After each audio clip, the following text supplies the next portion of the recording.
Hello and welcome, I'm Joshua Barnes and you're watching NewsX World. The 51st G7 summit kicks off today in Kananaskis, Alberta, Canada, marking the 50th anniversary since the first gathering of the world's most advanced economies.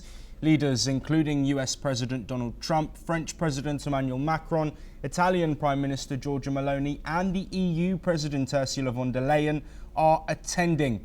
At the forefront of the summit is climate change, global economic stability, digital governance and the development of coalitions and reliable partnerships to aid long-term security. However, this is a summit that is going to be overshadowed by the current Israel-Iran tensions and the war in Ukraine. Well, joining me on the telecast is my colleague Megha Sharma, Senior Executive Editor of NewsX World, reporting live from Kananaskis, Canada. Megha, thank you very much for joining us. Firstly, how significant is the G7 Leaders Summit hosted by the new Canadian Prime Minister Mark Carney? Well, the G7 Leaders Summit led by Canada, hosted by Canada this time around in 2025 is very significant, keeping in mind the tariff wars and strife that has been going on for months together ever since US President Donald Trump came to power for his second term. He has been threatening countries big and small, including Canada, European Union, United Kingdom, Italy, France, Germany, which all form a part of G7 with tariffs. Thus far, there has been a thaw of sorts that has happened between America and these countries who have come to some sort of a negotiation or an agreement, if you may say.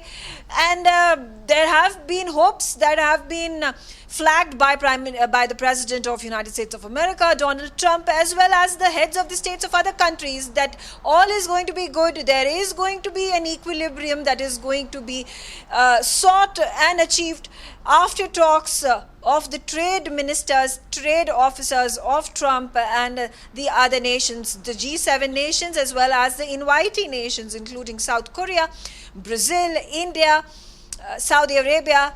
There is, of course, the World Bank president who is also going to be present. There is, of course, going to be the European Union Commission President Ursula von der Leyen is also going to be present. So it is the start of some sort of a reconciliation, if one may say, a hope between the United States and the rest of the world, an equilibrium being sought on the trade wars.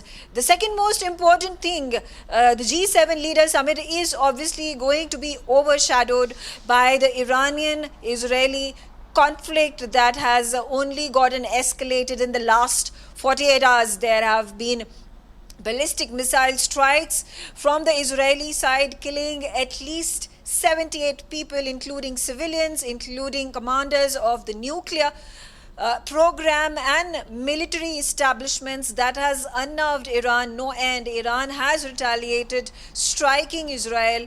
There have been 3 casualties from the Israeli side. There is, of course, going to be a fresh set of talks that have been planned on Sunday that are going to be negotiated between America and Iran. This is going to take place in Muscat in Oman. But thus far, after these strikes and counter strikes between Israel and Iran, no straightforward response has come from Iran, whether it will be any longer interested in these talks. There is, of course, the tensions that are rife between Ukraine and Russia, and whether there is any sort of hope that there is going to be a ceasefire that is going to be declared between both the countries. So these talks are obviously going to be overshadowed by these global conflicts that we are seeing around the world. Well, yes, absolutely, Megha.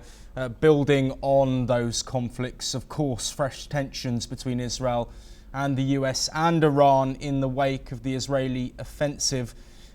This will be the entire focus. Will the entire focus be diverted to that? Yes, the G7 leaders summit is going to be overshadowed by the Iranian-Israeli conflict that has exacerbated in the last 48 hours. There have been casualties to the tune of 78 people, including civilians, including the nuclear scientists and military establishments that have hit Iran and debilitated it. In a retaliation, a reprisal, Iran has struck Israel.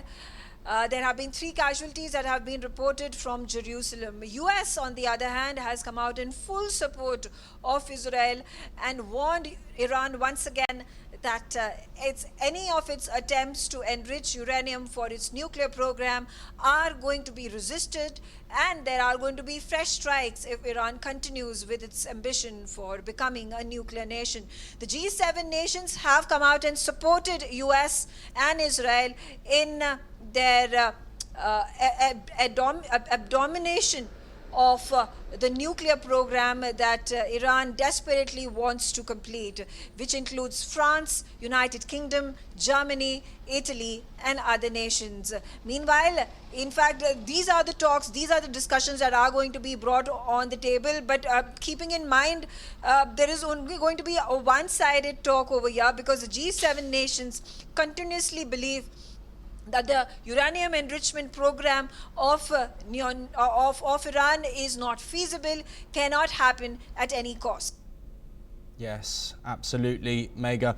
Of course, several world leaders in attendance, 2 from North America. How do you see the relationship between Trump and Carney, and therefore be between the US and Canada, evolving? Well, it's interesting to see, because as soon as Donald Trump came to power for his 2nd term, he had admonished Justin Trudeau and wanted to time and again express his desire to take total control of Canada as the 51st state. Donald Trump, in fact, even imposed large-scale tariffs on the exports of steel, aluminum, lumber from Canada into United States of America. Now, these tariffs since then have been halted in a bid to have closer trade negotiations between Trump's trade officers and the Canadian Trade Minister.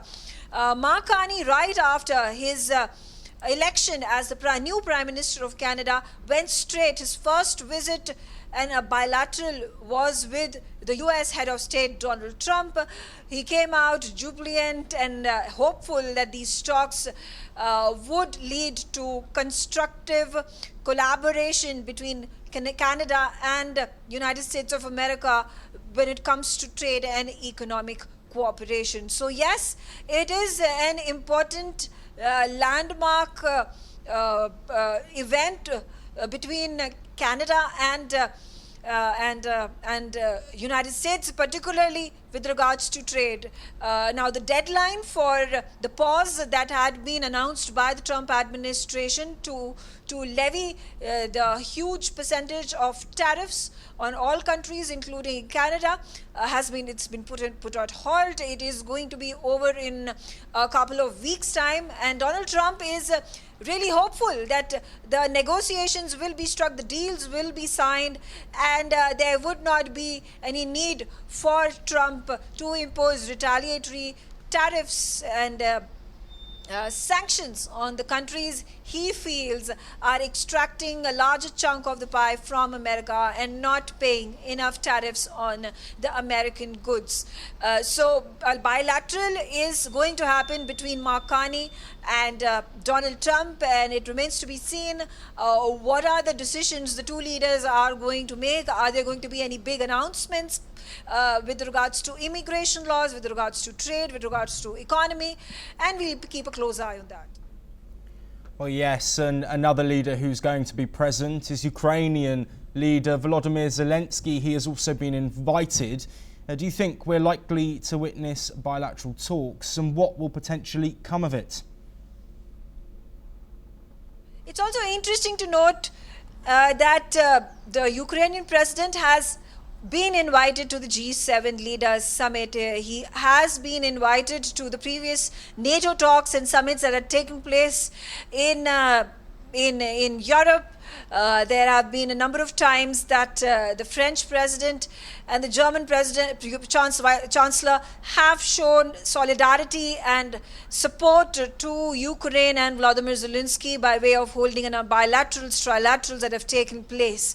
It is likely to happen that Zelensky holds a number of bilateral talks on the sidelines of the G7 leaders summit with President Trump, with Emmanuel Macron, the French president, with the German chancellor, Merz, and of course the Canadian counterpart Mark Carney. What comes of it is going to be interesting, because while the NATO nations have come together and resolved to increase their defense spending and not be completely reliant on America for defense infrastructure and funding, and have continued to give military support, financial support to Ukraine in its fight against Russia, speaks volumes about the kind of discourse that is likely to happen at the G7 leaders summit. Ukraine will continue to push for increased sanctions against Russia, which NATO nations, barring Donald Trump, are completely in support of. There have been a number of times more threats have come from Germany and France to impose more tariffs, impose more sanctions on Russia, although these continue to be warnings, and in the hopes that Trump is going to negotiate a peace deal between Ukraine and Russia, which seems to be at this point of time in a limbo, because Russia has its own set of conditions in place. Russia speaks about how it is not going to retreat from the territories it has already occupied on the western side of Ukraine. It has also spoken about how there needs to be sanctions that need to be lifted from Russia, which the Western nations, both these conditions that have been put by Vladimir Putin, the president of Russia, have been negated by the NATO nations, by the European nations. Are these talks between Zelensky and the other leaders at the G7 are going to be of any significance, of any importance in wake of Russia continuing to counter the demands, the proposals that have been put forth, is something that remains to be seen. Well, Megha Sharma, thank you ever so much for joining us from Alberta. Of course, we will be bringing you all of the updates live as they happen from this extremely pivotal G7 summit. For now, that's all we have time for, but make sure you're watching NewsX World.